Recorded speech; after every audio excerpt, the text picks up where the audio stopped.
Welcome back, folks. It's another episode of It's About Payroll. What is going on? Well, how you doing, sir? Yeah, man. Happy Juneteenth to you. Happy Juneteenth. As we record, yeah. I'm gonna try to check something out later too. They have an event and locally. I'm gonna try to go check some Nice. Juneteenth activities out. May just start doing some happy hour stuff. Just got some visitors in. Nice. So I might just take them out for a little bit and just, have some appetizers and a few drinks, man. Heck yeah, enjoy the Friday. Yes, sir. For sure. Anything you want to start us off with? I do have a tip and I do have a article, well, a quick little article to cover. I wanted to come from a different angle. Mm-hmm. It's about financial fitness. I think it could be. But I wanted to pose a question, though.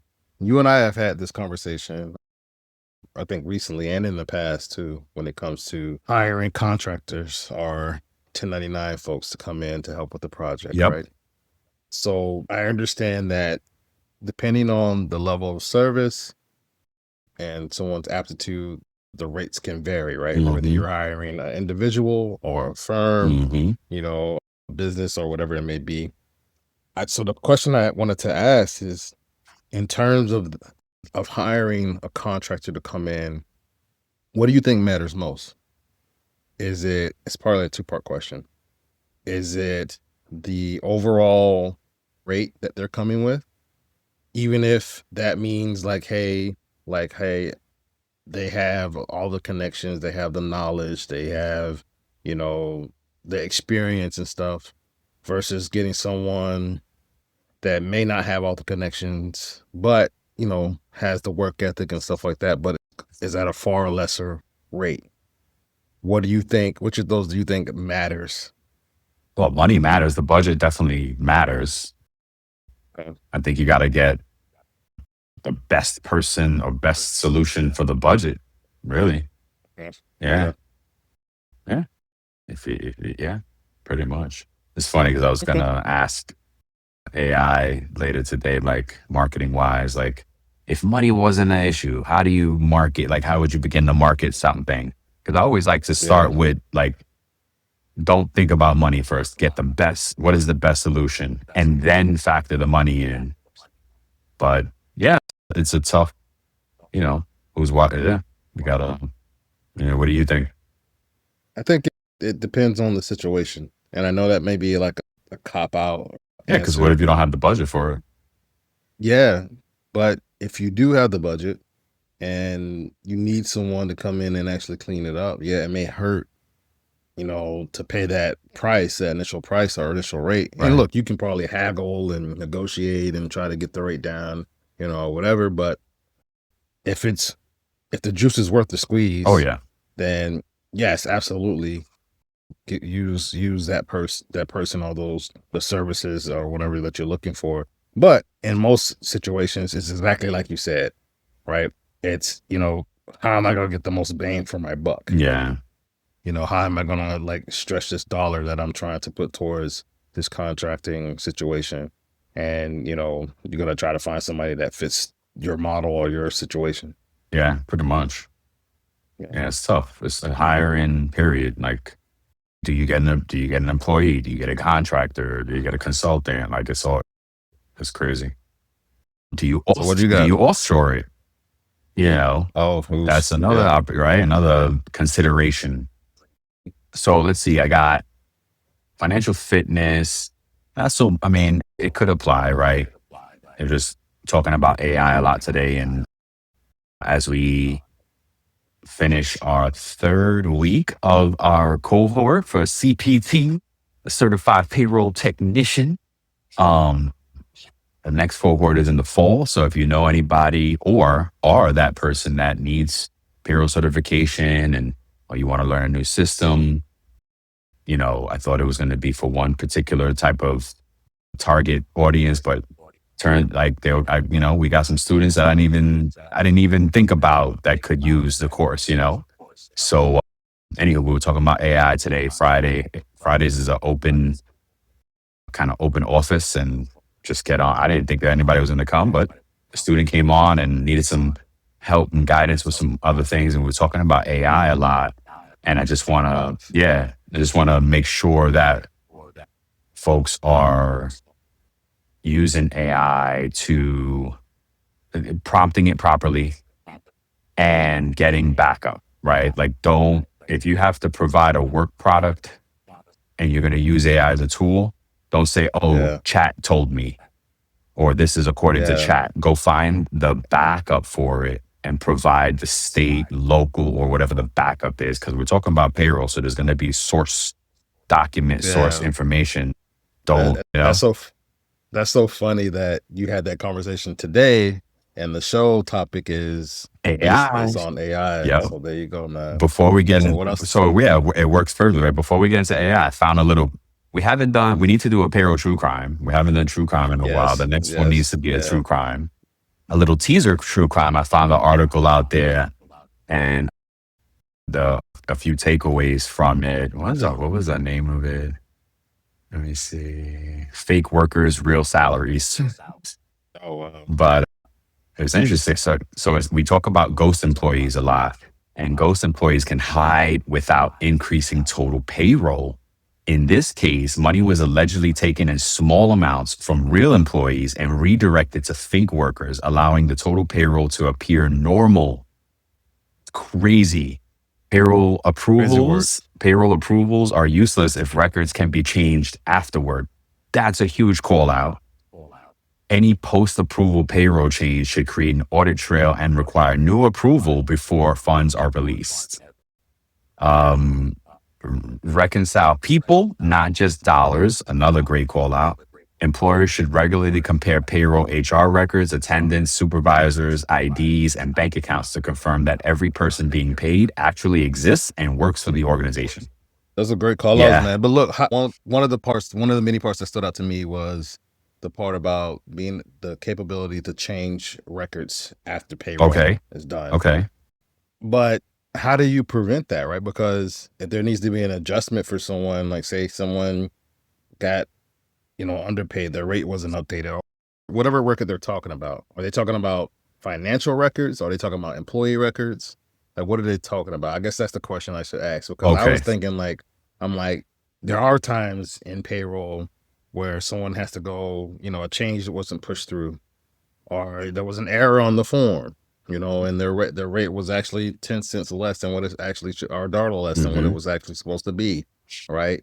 So how do you prevent changes from being made in that scenario? Do you just say what do you do? I think this specifically is talking about the batch. Like before that batch gets processed, that dollar amount for check date, if there are any changes that impact that dollar amount before, right? If you have an approval workflow or whatever that approval workflow looks like, you got, that's what it means. That's what this is referring to. Okay. Yeah. Gotcha. Yeah. So, so if somebody, if you got to prepare, we've been in that situation. We got to prepare a preview. Somebody looks at it, somebody's signing off, approved. Every time it changes, you got to resend that preview, right? Yes. Even in a situation where you kind of trusted to process after time cards are approved and maybe the approvals are all done at the cutoff and then you just process. If something changes after that, you should be pushing some type of notification back to folks like, hey, that rate was changed after the cutoff.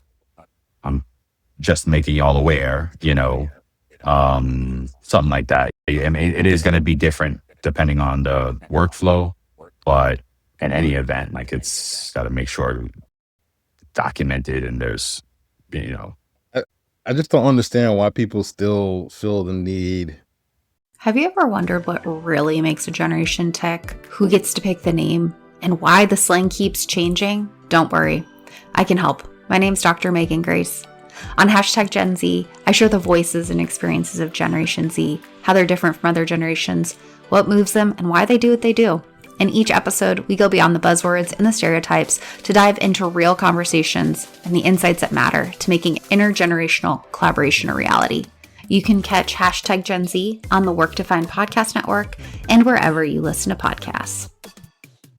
To do that, because systems are so sophisticated now that for the most part, nobody, even if you use a smaller, lesser known payroll system, like the records are still going to be there and show the change either way. So even if it doesn't necessarily get caught initially, It's going to get eventually caught at some point. at some point down the line, somebody's going to want to do an audit and, Yeah, you know, they thought they would be smart in this case, right? They would like not impacting that total payroll number, which, I mean, it is very clever in a diabolical criminal way, but that's why all these audits are so important, and the systems that I think that's where, let's go right into AI, because I'm sure it'll come up in this conversation. So take us into AI. What are we talking about today? look, so is it an adversary or an ally, right? It depends on your position. I've spoken to some people in payroll and HR business, and they don't love the idea of AI at all. I was just at a recent dinner with one of the vendors, and one of the people there that was another client, they were just like, I don't like AI at all. I don't want it. And, Crazy. people are the way to go and this and that. But look, that's that person's position, right? And so, look, this topic is current, it's controversial, and, I wanted to guarantee a great discussion for it, right? So, as we know, AI is writing emails, creating videos, coding, and even answering employee questions, right? So, here's a question, right? Is payroll next? Will payroll professionals become obsolete, or is AI simply another tool in the payroll toolbox, right? So when I think about that, I think about, Batman's belt. He has all those different things in there. Is AI just another the latest tool to that belt, right? So we're diving into that. So I guess the first initial question that I want to ask you, so in the next 10 years, I know you've spoken to this before, but will AI completely replace payroll professionals within the next 10 years?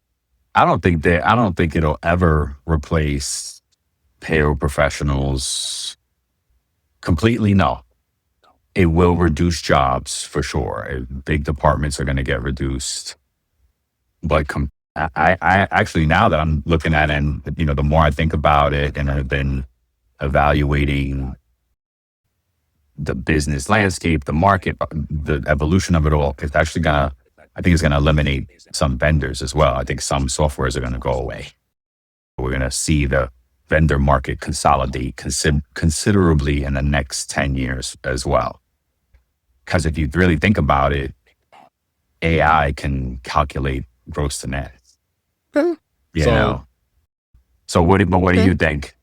So look, we have two different parts here, right? So I'm going to play the devil's advocate part, right? And then I want you to come from the other side, right? So when it comes to replacing payroll folks, and of course, look, for those listening, this is not my position. We're doing this for the sake of debate Argument, and discussion and argument, right? So look, AI payroll chatbots are already answering employee questions. They can automatically calculate those taxes. They can automate garnishment processing. There's AI-powered compliance monitoring. Employee self-servers will become smarter because of AI. Mm-hmm. And like you said, fewer payroll administrators will be needed. Yeah. Right. So yes, if AI can do all that, then yes, some folks in payroll are gonna be replaced, right? And the recent surveys out there are saying that many payroll providers are actively investing in AI-powered support, as it should.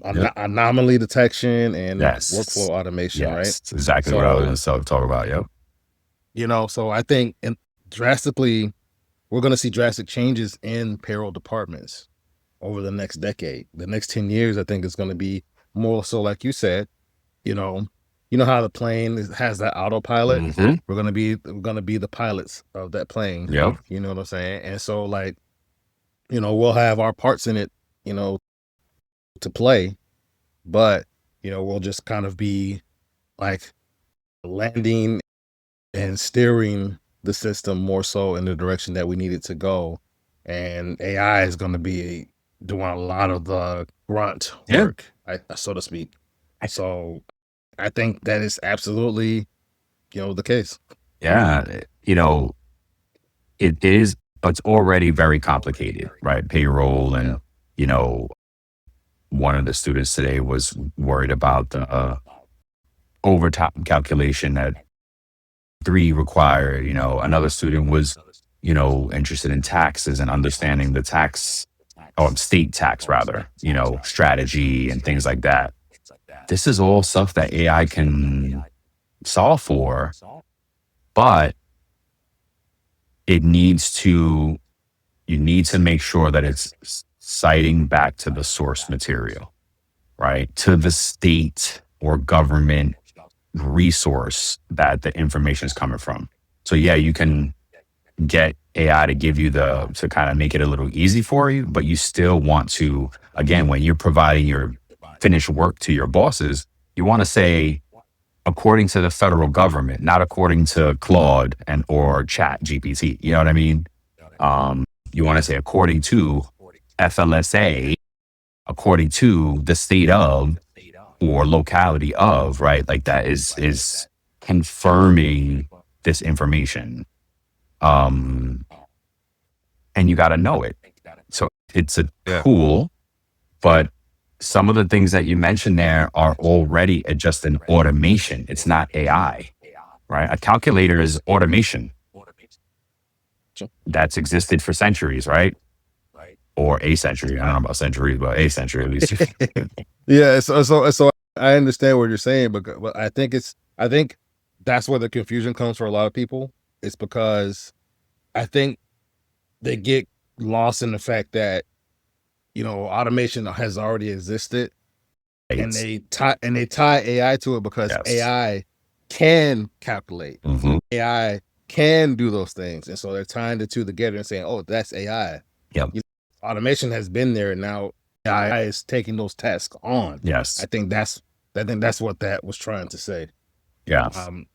So let's look at the other side of this. Why would someone particularly, like my associate that I met at that dinner, why would they be against AI replacing payroll in a capacity, right? So some of the reasons here are because AI cannot truly own liability. What does that mean, though? It can't truly own liability. So I'm guessing like it's saying that as like, so in my mind, when I hear that, I hear like, oh, if we didn't file some taxes or we're negligent in something that we're not compliant on, we can't sit there and blame AI for saying, Yeah, definitely not. my AI didn't do it, so No. you should give us a pass, So I think that's what it's trying to say. Like Sure. AI can't take that ownership of that liability. Like you always say, trust but verify. Mm-hmm. I think I took over this one, so you're supposed to read. No, it doesn't matter. Then you keep it going. Yeah, no, true. I don't even know where we're at. What happens when employees behave badly? Boy, we could do an entire TV show, maybe a Netflix special on that. Well, Ryan and I sat down and recorded episodes for FAMA, and we asked practitioners, give us your most outrageous story. The sales leader that brings cocaine to work, whatever. Just bring us the outrageous, and it is funny. So if you need a laugh, which we all do from time to time, search for workplace misconduct wherever you get your podcast, and you'll find it. And trust me, you will laugh and cry, but you'll definitely laugh. All right. Thank you. Okay, so like I'll go then. Like, so payroll requires judgment. And so I think it's saying that AI really can't judge. I may not necessarily agree with that because AI it does have a level has the Oh, I see level what of you mean. intelligence Yeah. to judge, right? State and local taxes constantly change. Yeah. So how is AI going to know to automatically update that in your payroll provider system or your in-house system, whatever you may use, right? Employee relation issues. How can AI address any employee relation issues, right? It can, though. There are some easy layups for all. I mean, so again, yeah, this is a good argument. The liability one I get payroll requires judgment. What judgment? I know this is like our minds want to disprove it, but we're just trying to speak for what the other side might think. Because I agree with you. I think that AI is is definitely already impacting the payroll industry, right? And replacing certain tasks and or positions, right? I think this is just trying to say what people who take the opposite position is just are what their thought process may be. Yeah, So it's hard for me to consider because I don't know what they mean by requires judgment. You know, for me, it's not judgment. It's black and white. It requires decision making and compliance. So maybe that's what they were trying to say. I don't know, but The employee relations part, I think it actually could handle some issues, but I see where it could hit a limit. That part, employee relations requires judgment. That's separate. That's Okay. actually not payroll either. Executive compensation complexities. That's where you want AI to come in and help you out. Anything complex in the calculation or the logic of it all. yes. When I spoke to that person at the dinner, they were kind of like leaning into the human aspect more so than anything. They were just saying like, the human is something that can't be replaced. The human to human interaction is something that you Right. can't replace. Exactly. And that's Right. why I think it will stay around for there will always be a human involved. Yeah. So human empathy during payroll mistakes. So that kind of speaks to that. You know what I'm saying? Like Chat is pretty empathetic to me when I make a mistake. I don't know what you say, but look, at the end of the day, I think fear will drive these, justifications of, oh, well, the AI shouldn't, and they get scared about it all. And it's just fear, Yeah. But as I've been saying in the class, we have to embrace the AI, and shout out to iSolve because they have a Claude plugin now. And I didn't read about it. I saw the headline in my email. I was like, oh my God, it's amazing. But shout out to any of those companies out there that are embracing AI. And I do see it in a lot of the vendors, for the clients that we have and I use and help them. And a lot of it is just chatbot though, but it is helpful. Think about this. Anytime there's innovation, there's going to be fear. There's going to be fear and there's going to be some level of impact. Think about the car, for instance, right? Mm-hmm. Those factories, there were a lot of humans on the assembly line, like putting all this together. And then they realized, you know what? It'll probably be quicker if we just had something with some robot arms, adding like popping stuff on. Yep. And all we got to do is, we'll never call out sick. We have guys on staff that can fix these things really quick. And they produce cars all times of night. Look, you still would need that human intervention just to oversee things, right? And you have to partner with those things. But there's always, anytime there's innovation, there's going to be impact to the people in the industry, whatever it may be, or in society, right? Yep. There's always going to be something. So go ahead. There's a book out there called Crossing the Chasm, and it teaches us about that technology adoption life cycle. And the first wave is the innovators that are ushering it in and they love the innovation of things. Then you have early adopters, then early majority, late majority, and then at the end of the cycle is the laggards. And the laggards are really just, they wait until everybody's all, 1, 2, 3, 4 different groups, and they are the last ones to adopt it. So you'll always have that. Yeah, you'll always have that in that innovation life cycle. And AI is no different, right? It's no different in that.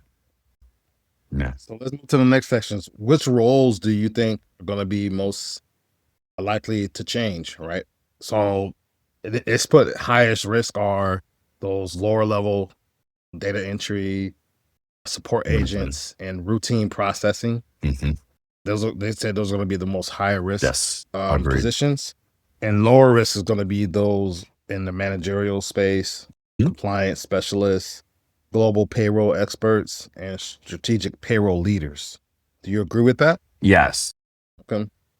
But I think that what it'll do to this space, those four can easily get consolidated.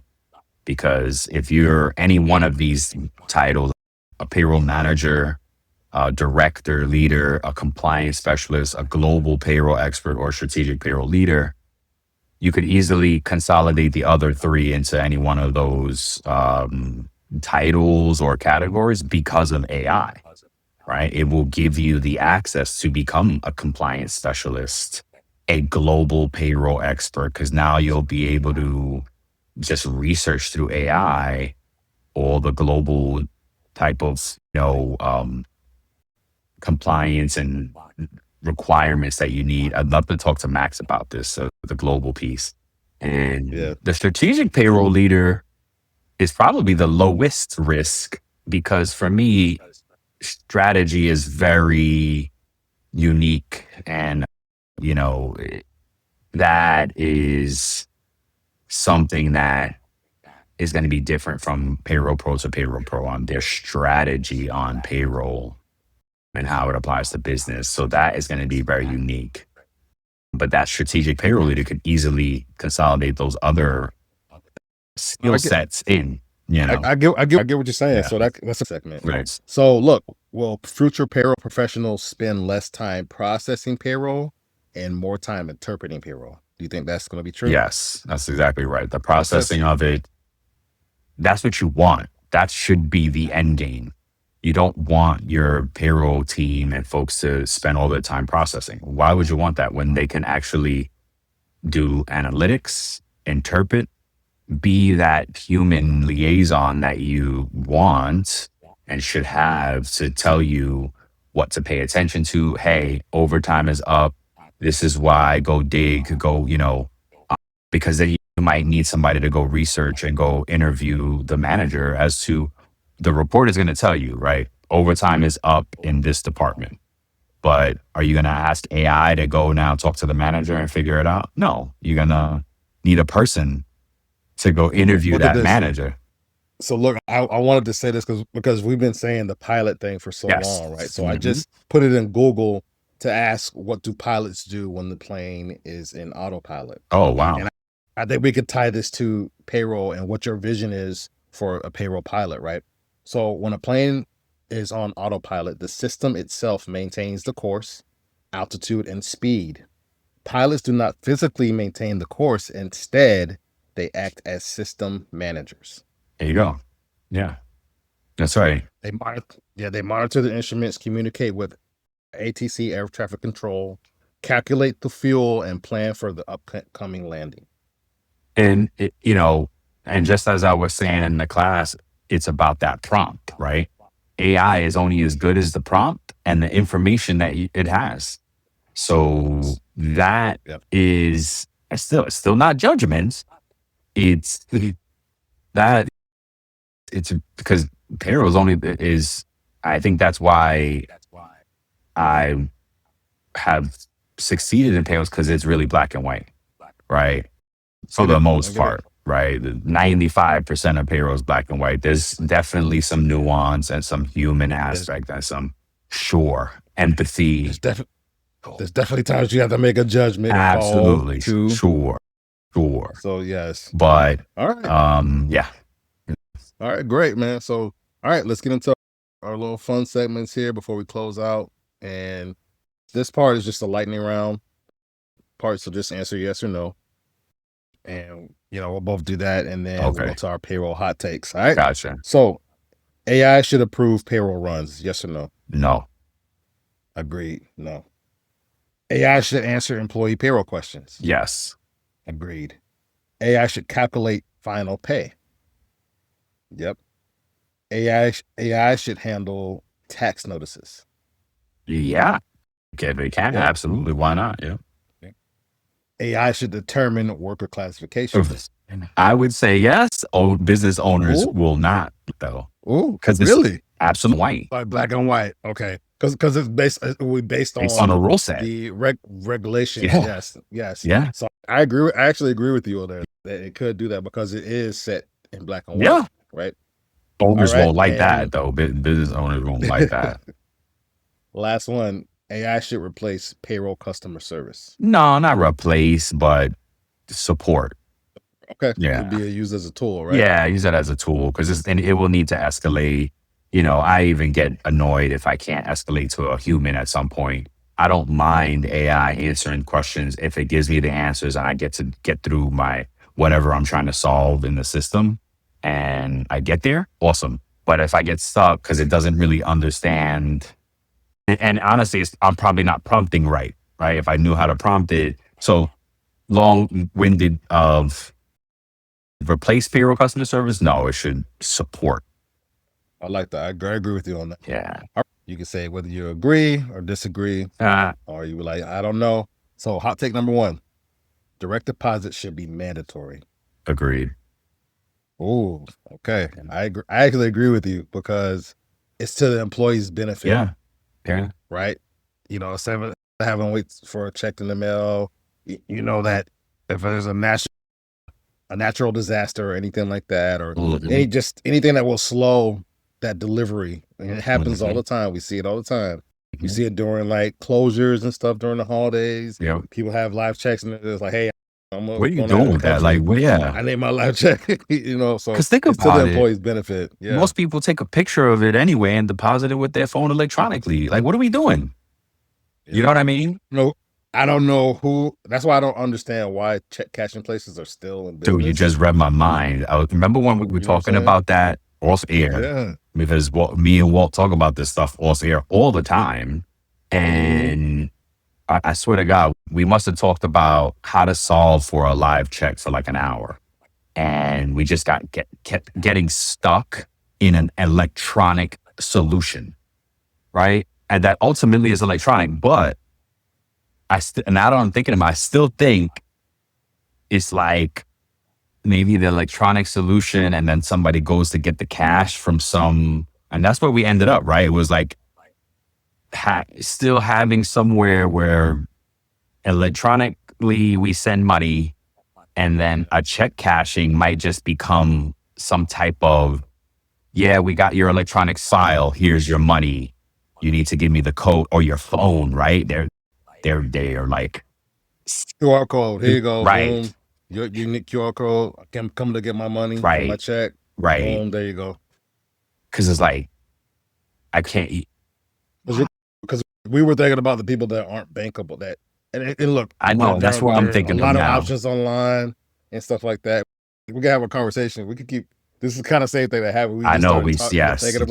Get caught in the loop. Okay. So next one. Go ahead. Is paper checks should disappear completely by 2030. I'm going to say yes. But that gets us down that rabbit hole again of like how, I don't know. I just don't see a world without, as long as we have electricity, a digital solution is viable. Yes. I totally agree that they should completely disappear. Do I think they will? No, right? Yeah. Not by 2030, because it's really only 4 years away. It sounds 23. Yeah, 2030. No. I'm just looking at the number, like not by 2030, because it sounds like it's far away, but it ain't. It's only 4 years away. It's not. Maybe by 2040. Halfway through the year. We're almost in 27. Exactly. Yeah. So, next one. Employees should receive daily pay if they want. Oh my God. This is such a, no, you can't, no. Yes, if it's yesterday's pay. Okay. Hey, this is Brent Skinner, host of Small Talk Window here at the Work Defined Podcasting Network. Have you ever wanted a short podcast to listen to during a coffee break of your workday? You've come to the right place. My guests dispense with the small talk as quickly as possible and settle into a meaningful conversation around the world of work. look, It has to be contingent on the fact that it's a day in arrears. Like, yes, we're not going to be able to yes, operate that quickly, accurately in same yes. day. It's Because like a lot of contingencies. Go ahead. I'm sorry. because think about it. There's a lot of contingencies to your point. Case in point here is I forgot to clock out or Yeah. something got mixed up. You know how it Mhm. happens, punches get jacked up and then somebody Mhm. has 16 hours Yep. of pay Yep. because they stayed on the clock. They forgot to clock out Yep. yesterday. Yep. And then when they clocked in, it made it like they worked 16 hours. Mhm. And so if they were to access that, they'd be like, oh, look, you know, I'm going to access this 16 hours, even though I only worked 7 yesterday. Yeah. It's interesting. Yeah. Okay. Because we could Yeah, get caught yeah. up just on that, really. Next one. Right. Unlimited PTO causes more problems than it solves. I would say that it probably it does. Yeah. Yeah. I agree. Yeah. Unfortunately, the statistics say that some folks end up not taking as much time as they would have with the unlimited PTO thing. And it's counterproductive at that point, right? Like, you want people to feel it's like, it's all about the culture. I think you have to build that culture out the gate and really make people comfortable with it. So so no, it causes more problems than it solves. Just give people more time. It's this last one, yeah. Payroll should report directly to the CEO. I don't know. I'm on the fence with that one. I don't know about that one. I think they should have FaceTime with the CEO, Okay. but it may need to report to the CFO or the CPO, Chief People Officer. That's my initial answer too. Look, of course, it depends on what that company is. If it's a lean group, Good call out. Yes. if it's a lean group, then maybe. Right. But look, that's what the CFO is there for. You know, depending on which side you decide to go Mhm. on. If you want payroll standalone, or Mhm. if you want payroll to report or fall under finance Or HR. Yep.